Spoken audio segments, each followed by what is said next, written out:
picked up a boneless pork butt, sliced already into 1/4-inch slices, you can see. What I'm going to do is I'm going to make some souvlaki with some of it and see if we can salvage the rest for pork steaks. Never bought one of these before, but they were on sale at Restaurant Depot, and I said, you know what, let me try it. So let's take a look here. Oh yeah, these are going to work great.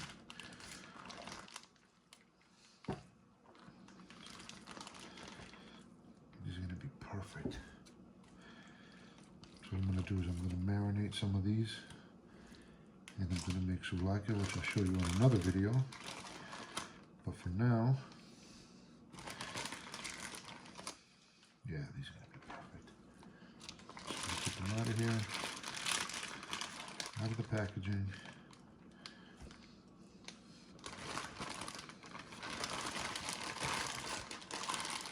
What I'm going to do is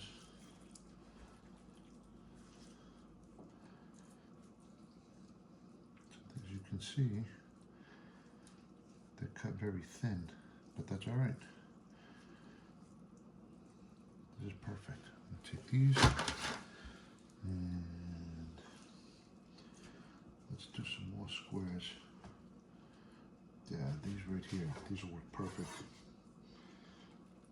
And I'm gonna show you what I'm gonna do after they're done marinating for a day or two. The rest I'm gonna bag and refreeze for a later date.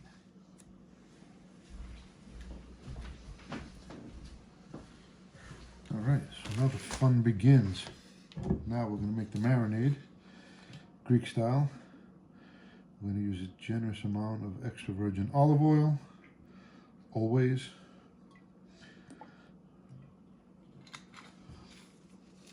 I'm going to use granulated garlic. You can eyeball this. You can't go wrong. I'm going to use a bunch of Greek oregano.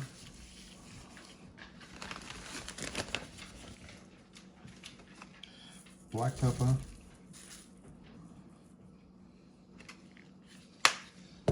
And salt. Kosher salt. And the juice of 1 lemon. That's for the marinade. As you're cooking, you'll add more just before serving.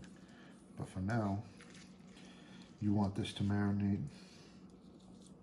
No seeds. No seeds allowed.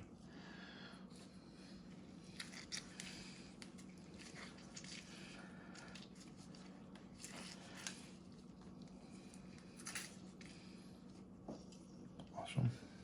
And then 1 more lemon. Watch for the seeds.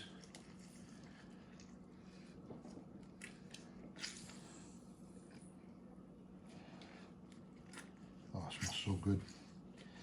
So what we're going to do now is we're going to mix this thoroughly, and I'll show you why this is important later. Get rid of that seed and that little seed. Don't want anybody choking on seeds. And now what you want to do is you want to separate all this pork, because you want to get the marinade in between the slices and everywhere. As you can see, there's a lot of thin sliced 1/4-inch pork here, but that's fine. The end result is going to be a perfect mixture of spices that are going to be layered as we make souvlaki. If you've never had a Greek souvlaki, I'm sorry. Make sure you add Greece as a place to visit on your bucket list, because it's a place you definitely want to visit. It's cheap, food is fantastic, people are awesome, and I'm not just saying that because I'm Greek.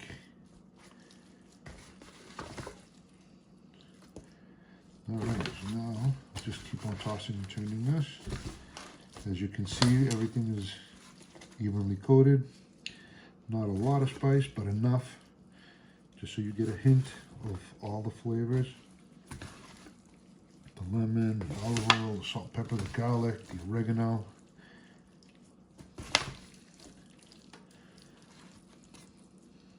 Okay, just want to make sure that all the slices are not attached to each other. Perfect. All right, so what we're going to do now is I'm going to go ahead and wrap this up, and I'm going to let it marinate for overnight, technically, but at a minimum 3-4 hours. The reason doing it this way is that the flavors are now going to be in between the slices, so when you put them in the souvlaki machine, they're going to fold over on top of each other, so the flavors are going to get trapped inside each slice. Perfect. All right, we'll get those wrapped up. We'll continue shortly.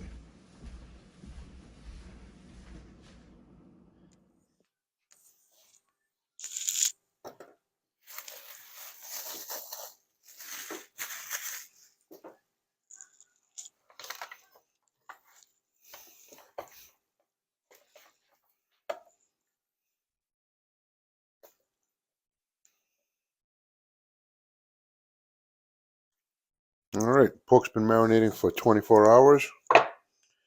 And now what we're going to do is we're going to make kebabs.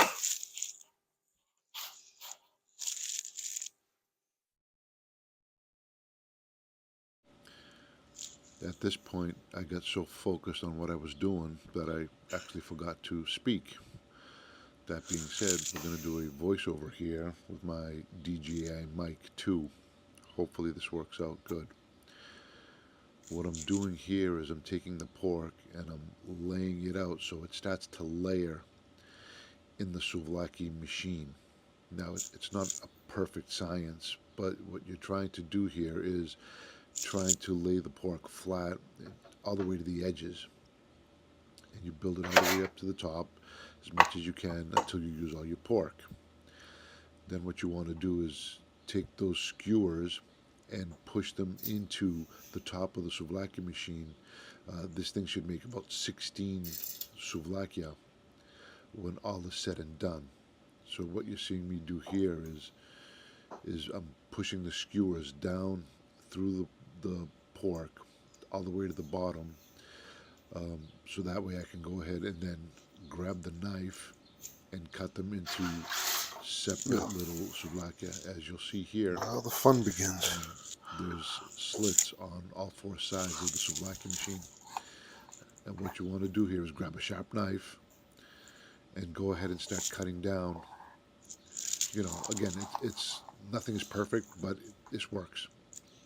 And as you can see here, I'm cutting down, trying to get the alignment perfect, and then I'll do it on the other side as well. And when all is said and done, we'll have 16 decent size souvlaki ready to go on the grill.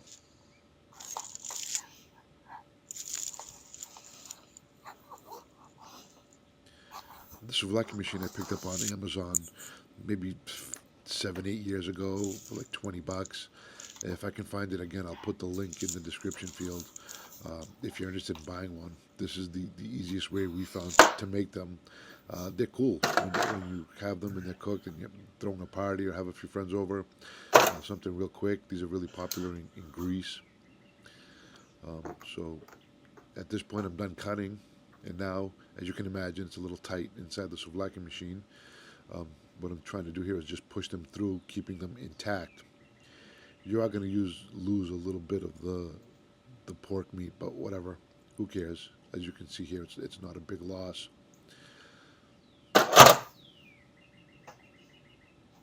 And as you can see, they're decent size souvlaki that we're going to throw right on the grill when all is said and done. The sharper the knife, the easier this process is. And again, you're going to lose some pork, but you can still grill them up. Not a big deal. Chef's taste. There you go. Now we'll get these on the grill. And there you have it. Now we're going to put it on the grill.